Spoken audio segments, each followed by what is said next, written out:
এই লোকটা এই অন্য এলাকার, সে এই এলাকায় ব্যবসা বাণিজ্য করে আর কি। সেক্ষেত্রে আমরা দেখতে আজকে অনেক দিন যাবৎ নাকি এই কুকর্মগুলো করে থাকে। তো আজকে ধরা পড়ছে হলো ছোট ছোট বাচ্চাদেরকে একটা আবডালে নিয়ে, ইটের আবডালের দোকানের ভিতরে নিয়ে বিভিন্নভাবে শরীরের বিভিন্ন গোপনাঙ্গে হাত দেয় বাচ্চাদের। এই কাজগুলো করার পরে এলাকার মানুষ দেখে ফেলার পরে এটা নিয়ে তাকে আর কি ওখানে তাকে কিছু পানিশমেন্ট করা হয়। করার পরে সে ওখান থেকে পলায়ন করার পরে আমরা এলাকার লোকজন উত্তেজিত হয়ে যায়। এলাকার লোকজন খুঁজতে থাকে যে আসলে তো এরকম যদি ঘটনা ঘটতে থাকে আমাদের ছোট ছোট বাচ্চাদের সাথে, তাহলে তো আমরা নিরাপত্তা দিতে পারবো না। এইগুলো আসলে শাস্তি হওয়া উচিত। যারা এরকম ধর্ষক, র্যাপিস্ট, এদের কঠিন থেকে কঠিনতম শাস্তি হওয়া উচিত। এটা আমাদের মানবতার দিক থেকে, আমাদের জনগণের দিক থেকে এরকম কঠিন শাস্তি চাই। সে বিগত অনেক বছর ধরে আমাদের ঘাটে ব্যবসা করে, বিগত প্রায় 10 বছর উপরে ব্যবসা করে।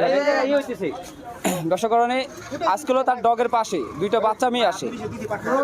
দুইটা বাচ্চা মেয়ে আসার পরে হলো আপনার সে মোবাইলে প্রলোভন দেখিয়ে খারাপ কিছু ভিডিও দেখে, তার বিভিন্ন শরীরে অঙ্গে স্পর্শ করে এই লোকটি।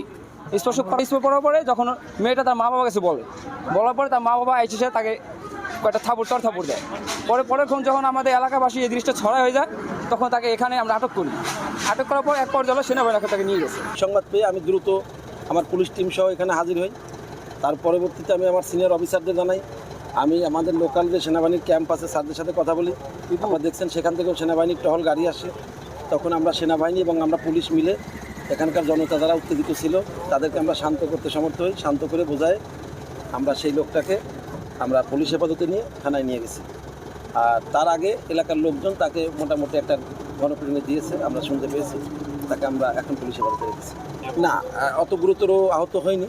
তো পরবর্তী ব্যবস্থা হচ্ছে যে বাচ্চাদের অশ্লীল ভিডিও দেখাইছে, এটা আইনত দণ্ডনীয় কাজ। সে যেটা করছে, আমরা এখন ভিক্টিমের পরিবারের সাথে কথা বলবো, যারা এই ঘটনার শিকার আক্রান্ত। সেসব বাচ্চাদের অভিভাবকদের আমরা খুঁজে বের করে ঠিকানা নিয়ে আমরা তাদের সাথে কথা বলবো এবং তাদের অভিযোগ সাপেক্ষে আমরা পরবর্তী আইনগত ব্যবস্থা নেব।